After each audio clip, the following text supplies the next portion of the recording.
When most people think of Amish, they think of people who are very primitive and very backward, and they're riding horse and buggies and using outhouses and things like that. And that's not true of all the Amish groups. In fact, I have made a video in the past about all the different Amish orders.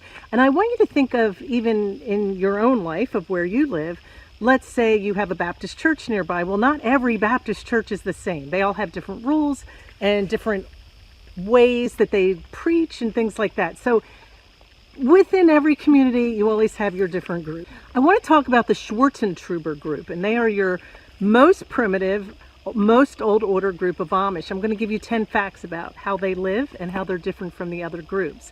The Swartzentruber group actually broke away from the Amish group around the beginning of the 1900s. So we're talking about 1913 to 1920.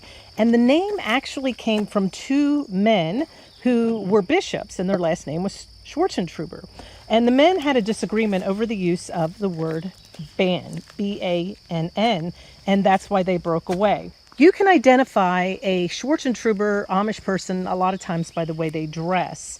The men can be identified as having more of a square haircut, and their hair will grow below their ears. So it's usually like a longer haircut, and it's got a square look to it.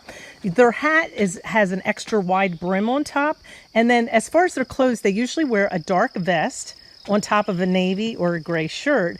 Your women can be identified. They usually have a large bonnet, again, a dark dress, and their dresses will reach to the top of their black shoes. If you ever see them riding in the road with their horse and buggy, especially at night, you will not see a placard on the back. You will not see lights.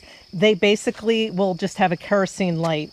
Dangerous, but that's what they do. They just don't believe in using those things. They have banned them as being, they refuse to use them because they're too worldly.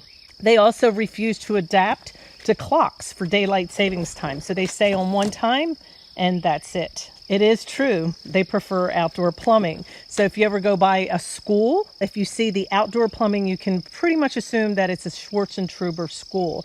They will allow their children to go to school with other sects if they don't have a school available, but they really prefer to stick together, stick with their own kind, and stay as simple as possible and as unworldly as possible. So if you see them milking cows, some of your Amish will use machines and will use kerosene and things like that to run those machines, but not your Swartzentruber.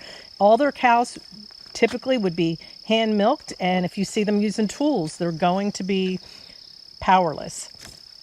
Same thing with phones. A lot of your other Amish will use cell phones and telephones and things like that. Different rules for different groups, but your Swartzentruber will basically use the community phone booth that most of us are aware of. When you pull up to a bakery or a general store or something like that, you can typically see a community phone there that they share.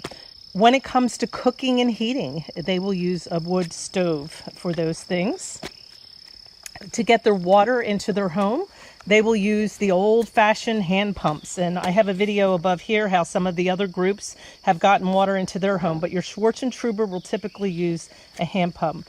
So how do they make money? Like, what do they do? You may see some women sometimes on the side of the road where they've made baskets or different other woven rugs or things like that, or maybe even their produce. And typically the family, their main source of income is typically farming.